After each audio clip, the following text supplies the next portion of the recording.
Bismillahirrahmanirrahim. Assalamualaikum warahmatullahi wabarakatuh. Bapak-bapak, ibu-ibu, mas-mas, mbak-mbak, khususnya adik-adikku sekalian yang dirahmati Allah dimanapun Anda berada. Kembali di Iip Channel bersama saya, Iip Wijayanto. Kali ini kita akan membahas tema mantan terbayang-bayang saat-saat romantis bersamamu 24 jam non-stop saat kamu lakukan dua hal ini, ya.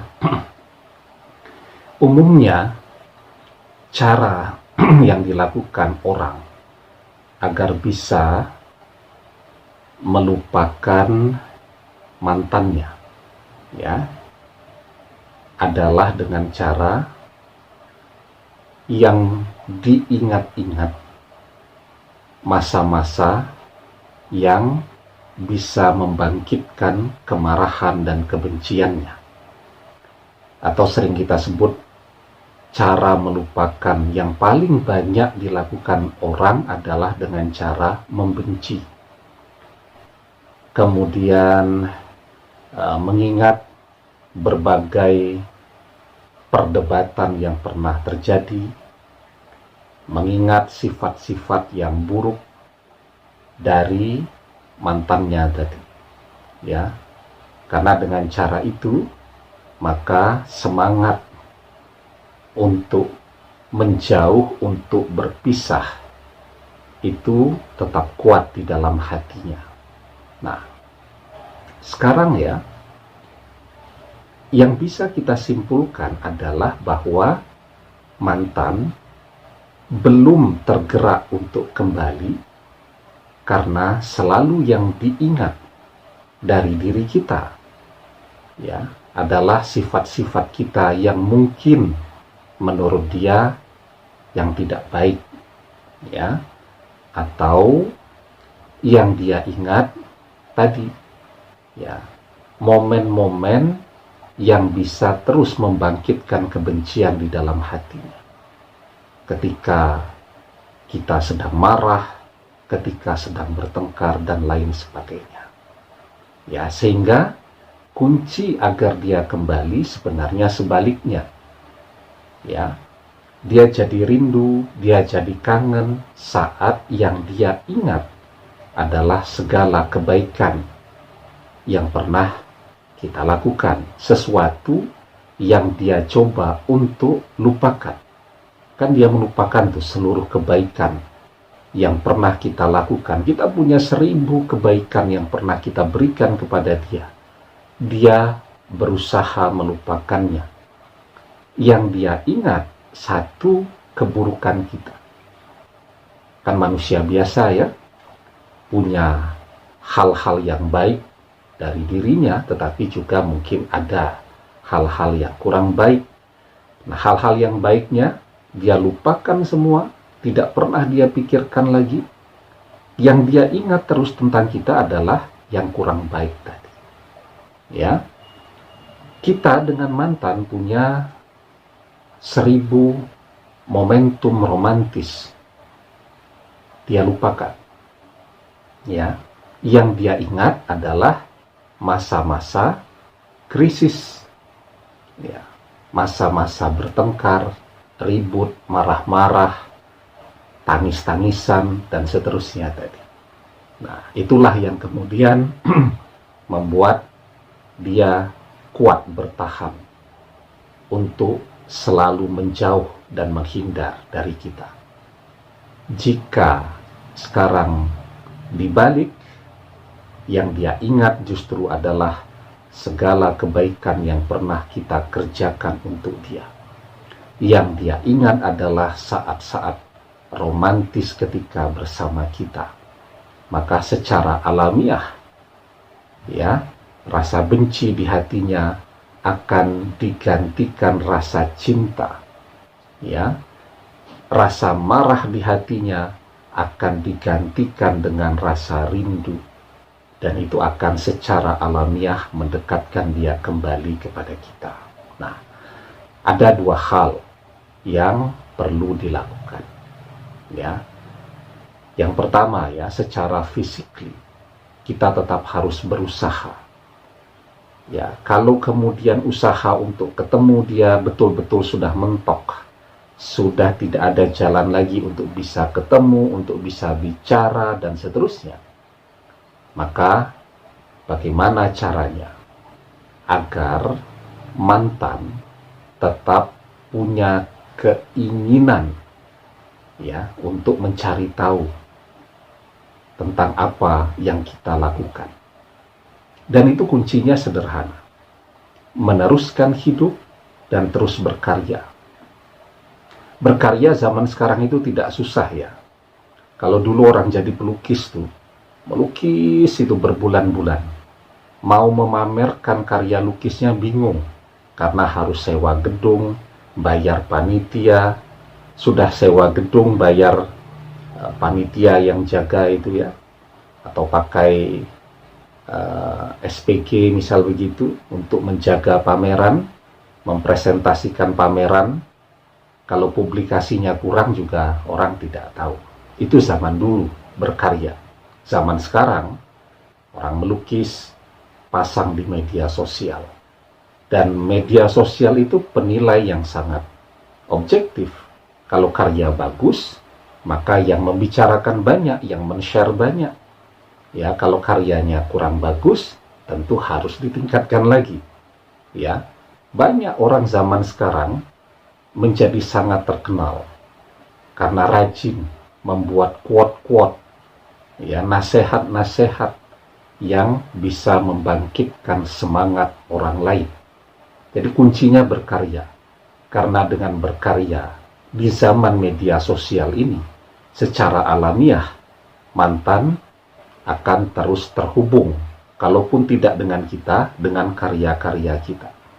Contoh, ya, dia berada satu grup kuliah dengan teman-temannya. Mungkin teman-temannya tidak tahu kalau dia punya hubungan di masa lalu dengan kita.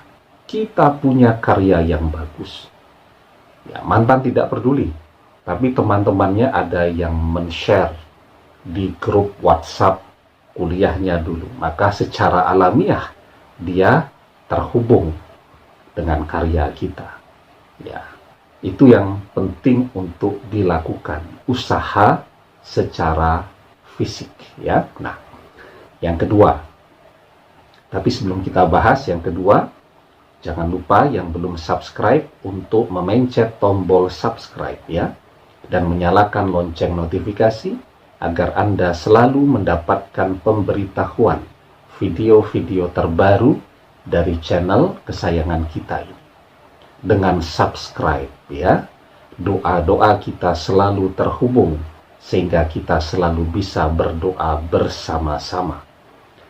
Dengan subscribe, apapun yang Anda dengarkan, Anda lihat melalui video-video di channel kesayangan kita ini, terijazahkan secara otomatis kepada Anda dan bisa langsung Anda amalkan kapan saja. Kemudian dengan subscribe, Anda juga akan selalu mendapatkan pemberitahuan kapan kita bisa curhat live streaming, ya.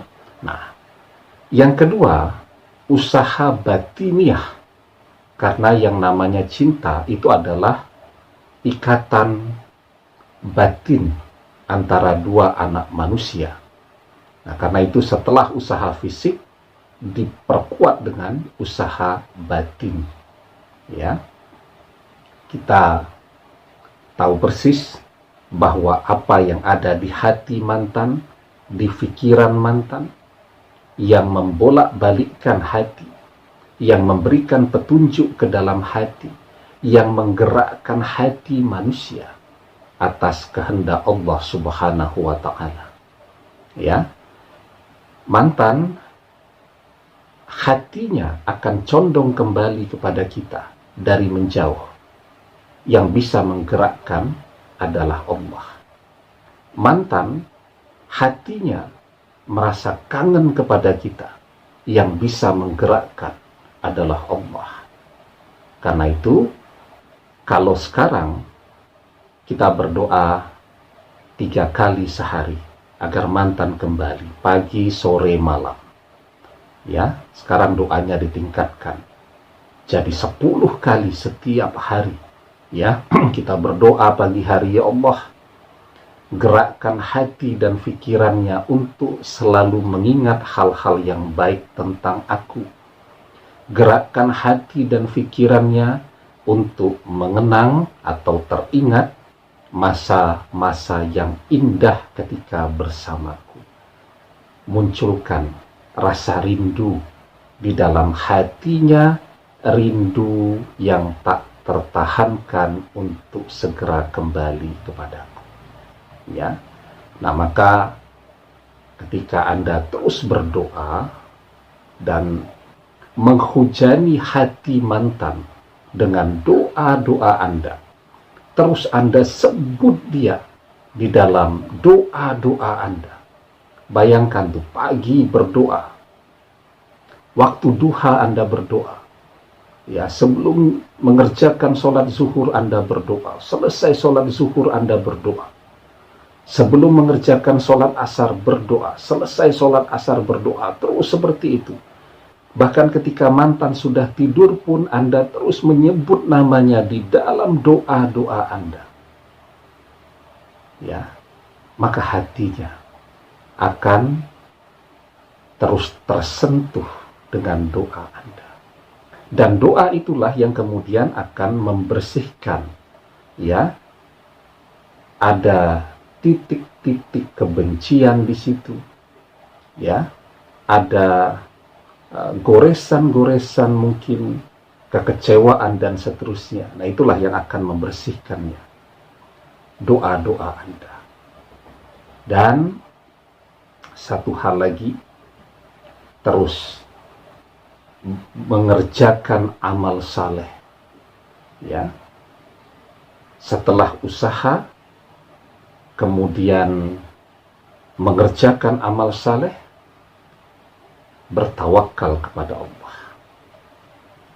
Kalau usaha ini semuanya sempurna Anda lakukan terus-menerus, tanpa henti, tanpa lelah, tanpa mengeluh, maka Allah akan cukupkan apapun yang menjadi kebutuhan Anda. Ya, di dalam surat At-Talaq ayat yang kedua dan ketiga, Allah Subhanahu wa ta'ala mengajarkan kepada kita, wa may yattaqillaha yaj'al lahu makhraja wa yarzuqhu min haitsu la yahtasib wa may yatawakkal 'alallahi fahuwa hasbuh. Barang siapa yang bertakwa kepada Allah, niscaya Dia akan memberikan baginya jalan keluar dan memberinya rezeki dari arah yang tidak dia duga-duga. Dan barang siapa yang bertawakal kepada Allah, niscaya Allah mencukupkan kebutuhannya. Ya, maka kerjakan dua hal itu, usaha zahir, usaha batin. Kemudian kewajiban kita sebagai hamba Allah terus mengerjakan amal saleh dan bertawakal. Maka itu adalah usaha yang paling paripurna, sempurna. Ya, insya Allah, Allah akan menurunkan pertolongannya untuk hamba-hambanya yang bertakwa. Demikian, semoga bermanfaat. Wallahu a'lam bishawab, billahi taufiq wal hidayah. Assalamualaikum warahmatullahi wabarakatuh.